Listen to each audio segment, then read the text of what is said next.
I never thought I'd live through the moment where a middle-aged woman in khakis, my HOA president, no less, stood on my lawn with a gun trembling in her hands, aimed straight at my daughter. The barrel glinted in the sun. Neighbors froze on their porches, and in that heartbeat, I swore the whole world tilted sideways. And then Ava, my daughter, calm as ice, lifted her voice, put the weapon down. "I'm the sheriff of this county. You're done."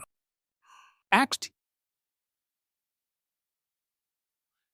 the spark. When Maya and I finally bought our place at Cedar Lake, I thought I'd found peace. Retired after 30 years in construction, I just wanted a porch where the coffee stayed hot, and a little dock where grandkids could toss stones. Peace lasted exactly one afternoon until Janet Rowe rolled up in a golf cart, painted like a security vehicle, flashing a cheap amber beacon like she was patrolling Baghdad. She parked diagonally across my drive, blocking the view of the lake, clipboard pressed against her chest like a badge. "Welcome to Pine Ridge," she said, chin tilted like royalty. "Annual dues are $500. Rules are non-negotiable. Sign here." I took the paper, glanced at the fine print, and said quietly, "I'll take a look." Not signing today. The way her mouth tightened, you'd think I'd spat on the Constitution. That night, I combed through county records, and there it was, clear as day. Our parcel split off before the HOA ever formed.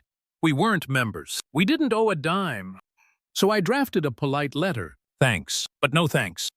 By sunrise, Janet had declared war. Act T. Escalation inside the neighborhood. The next week, bright orange slips kept landing on my door. Violation. Landscape materials unsanctioned. Violation. Trash bin placed too early. Each one signed with a flourish. She even parked across the street every evening, sunglasses on, pretending to take notes. Maya tried being kind, brought her iced tea once. Janet didn't even glance up. On duty, she snapped. Her duty turned into ruining my 60th. 20 friends came over. Good people. Most of them knew construction because we'd built homes together. Before anyone could park, Janet zoomed up, blocking the driveway. Excess vehicles. Excessive noise. She barked at the top of her lungs. "This is a violation."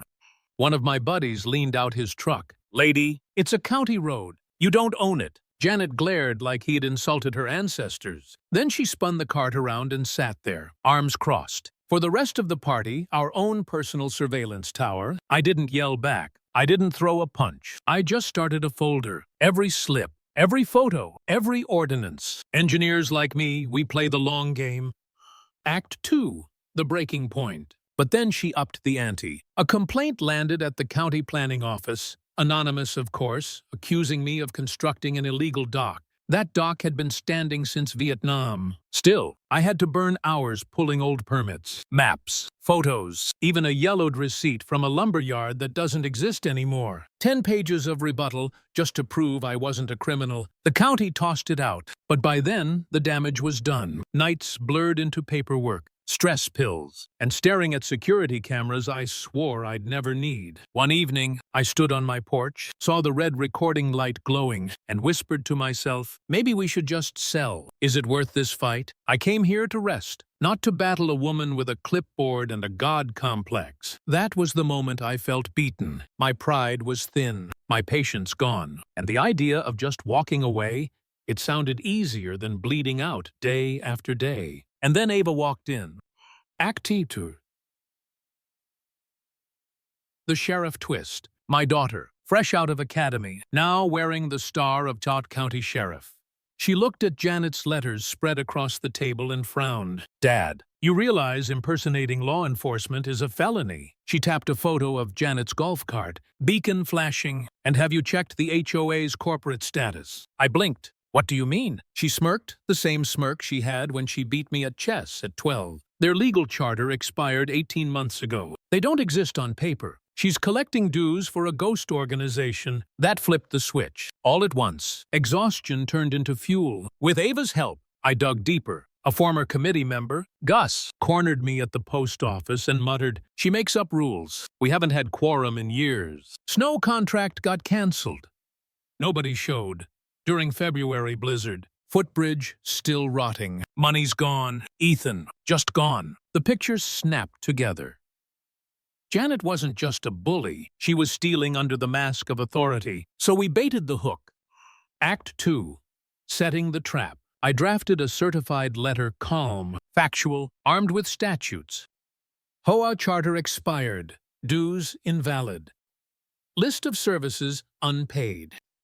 Demand for financial disclosure and an emergency election. We mailed copies to every homeowner. No shouting, no drama, just ink and law. Then we tightened the net, new high-def cameras covering the lawn, and a plan. If Janet stepped onto my property again, she'd face not my anger, but Ava's badge. By Friday, whispers spread across Cedar Lake. Neighbors lingered in driveways, heads turning toward Janet's house. Some stopped waving at her. Silence grew thick, heavy, the kind that breaks either into reform or explosion. Act 3. The final showdown. Explosion 1. Sunday afternoon. Sun blazing. I was fixing the dock ladder when I heard the whine of a golf cart engine. Louder, meaner than usual. Janet barreled across the yard, tires chewing divots into Maya's flower bed. She slammed the brake, waving my letter in the air. After defamation. Lies. This is my community. She screamed. I stepped down from the porch, heart hammering but voice steady. Janet, you're trespassing. Leave. Now. Her face twisted. You think you're clever? You think you can embarrass me? She reached to her waistband and in one horrifying moment pulled out a pistol. The neighborhood gasped.